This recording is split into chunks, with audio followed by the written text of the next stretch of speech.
Hi everyone! Masayang araw at makulay ang buhay. Ayan nga pala si Patchis yung alaga ko.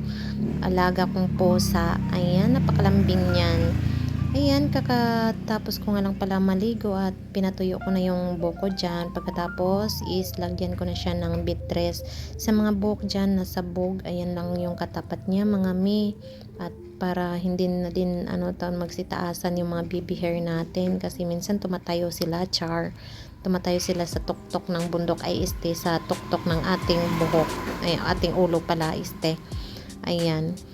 So para madali lang din siyang suklayin at saka shine yung buhok natin tignan, ganun.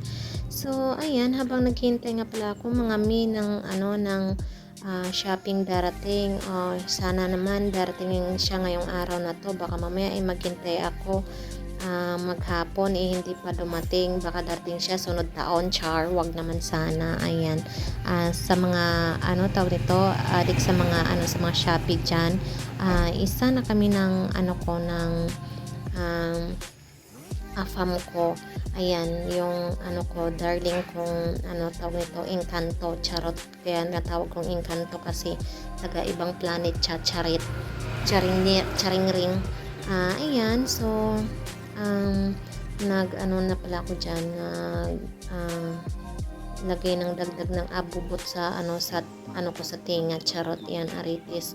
Ayan, so ayan, kausap ko lang pala yung sarili ko dyan, kausap ang sarili. Ayan, so ang fresh na talagang tignan. Ay, charing, pati ako na in love sarili ko, kakalurky yan. So kasi syempre love ourselves, diba? Kaya tawag nito, bago ang lahat, ayan, mahalin mo muna yung sarili mo at huwag pabayaan mga mi. Kailangan araw-araw tayong fresh at looking young, looking tawag nito, blooming at looking maganda sa bawat araw, bawat oras, ganun. Ayan, so hindi makumpleto yung araw ko mi at kung hindi ako makaligo at hindi ako makapag retoke sa aking itsura, kasi alam nyo ba kung bakit? Pati ako ay natatakot sa aking sarili. Kasi may parang tingin ko sa sarili ko at kung hindi ako makapag-ayos, hindi ako makapag-makeup. Kaya makeup is life talaga para sa akin, kasi haggard yung mukha ko, hindi kumpleto yung araw ko kung hindi ako retoke sa aking mukha.